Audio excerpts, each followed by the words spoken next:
तो बच्चों हमारा टॉपिक चल रहा है इलास्टिसिटी।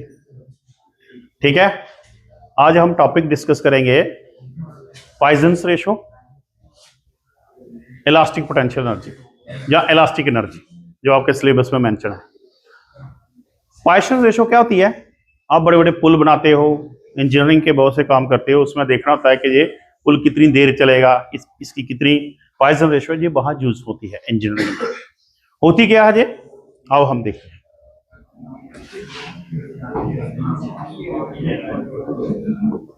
पॉइजन रेशो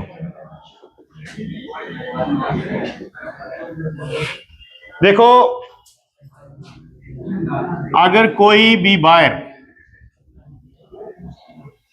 ये यहां एक एंड इसका फास्टिंग किया है और इसको लगा रहे हैं हम फोर्स, इस डायरेक्शन में फोर्स लगा रहे हैं, तो इसकी लेंथ बढ़ेगी, इसकी लेंथ बढ़ेगी, पर इसका डायमीटर डिक्रीज होगा। अगर सपोज करो ये पहले लेंथ एल थी, फिर लेंथ इसकी बढ़ गई डेल एल हो गई।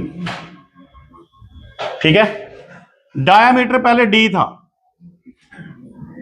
अब डायमीटर इसका हो गया D minus del D.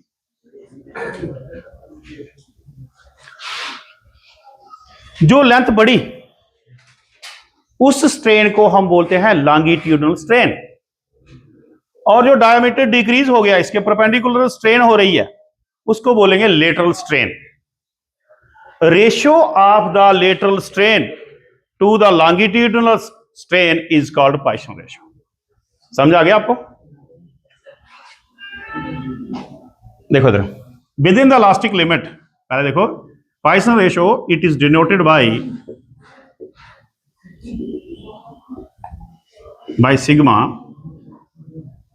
and is defined as the ratio of lateral strain to the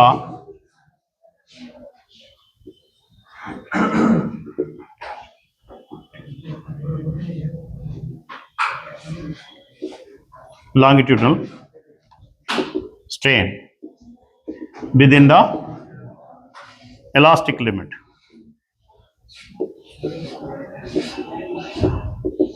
Within the elastic limit. तो देखो, लेटरल स्ट्रेन किसके बराबर आएगी? Del D by D. Negative हो गया क्योंकि कम हो रहा है, डायमीटर कम हो रहा है। और लॉन्गिट्यूडनल स्ट्रेन,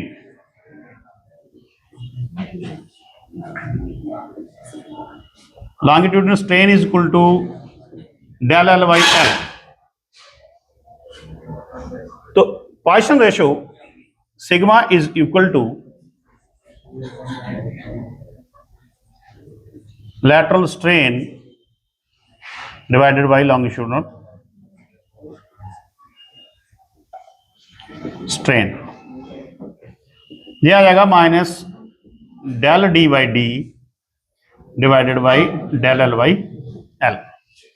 तो sigma is equal to minus L ऊपर चला जाएगा, del D D by del L. ये माइनस साइन इंडिकेट कर रहा है कि लेंथ बढ़ रही है और डायमीटर डिक्रीज हो रहा है। नेगेटिव साइन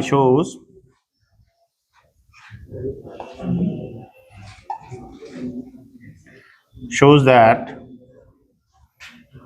diameter decreases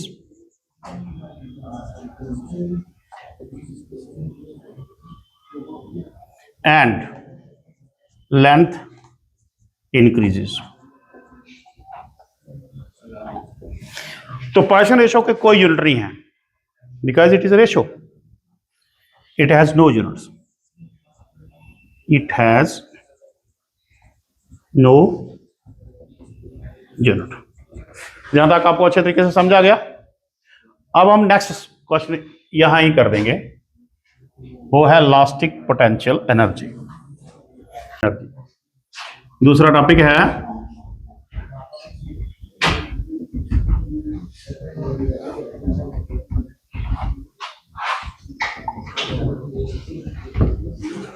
देखो बच्चे, जब किसी भी इलास्टिक ऑब्जेक्ट को हम खींचते हैं तो इंटरमॉलिक्यूलर फोर्सेस जो हैं वो कम इनटू प्ले, जो उसको खींचने नहीं देते हैं। ठीक है, हमें खींचने के लिए क्या करना पड़ेगा? We have to work. जो वर्क डन है that is store as a elastic potential energy. ठीक है, that is store as a when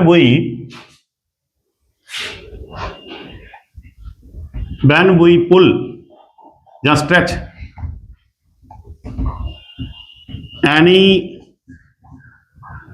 elastic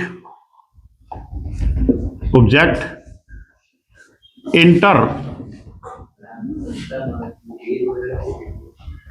molecular forces come into play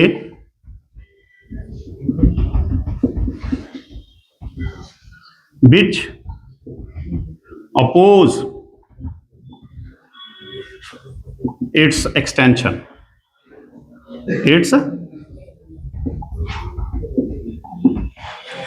So we have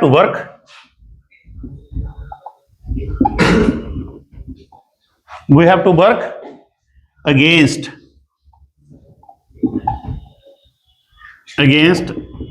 these restoring force.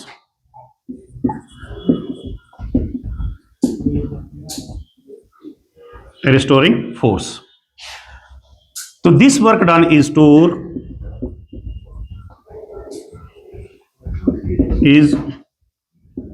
store as elastic potential energy. Initially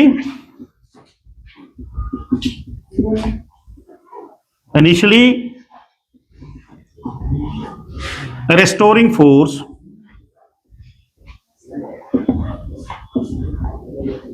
is 0. ठीक है, when we stretch with force F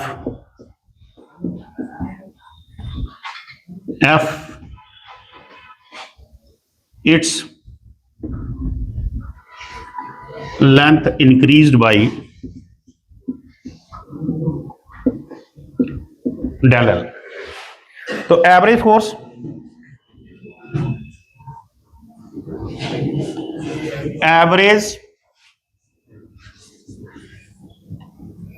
is equal to 0 plus F/2 means F/2 हो गया।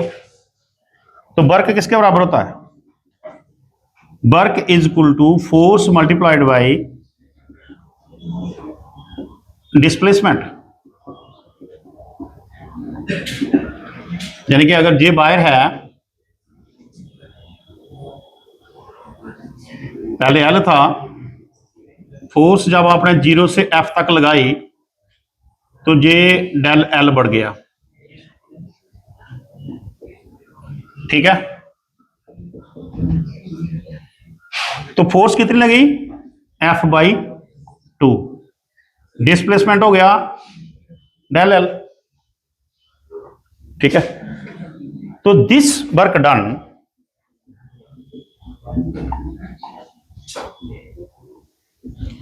is stored as elastic potential energy. Understand? तो W is equal to F/2 del L/L। ठीक है, del L/L। और अगर हम तो L लिख रहे हैं तो L से यहां मल्टीप्लाई भी करना पड़ेगा, और अगर 1/2 जहां लिख देते हैं, जहां A लिखते हैं, तो जहां भी हमें A लिखना area of the cross section समझो कि ये ए है, area of the cross section is a. तो फोर्स पर यूनिट एरिया आ गया स्ट्रेस, ये स्ट्रेन आ गया। तो ये जो दिस वर्क डन स्टोरेज है इसको जू से लिख गया, जू is equal to 1/2 stress multiplied by strain into area into length means volume आ गया। ठीक है, अब हम पढ़ेंगे इसको कि elastic potential energy per unit volume, elastic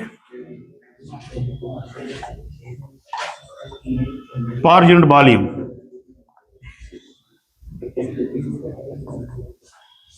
वो क्या आएगा, स्मॉल जू से लिखेंगे, 1/2 वॉल्यूम इसका कैंसिल हो जाएगा, स्ट्रेस मल्टीप्लाइड बाई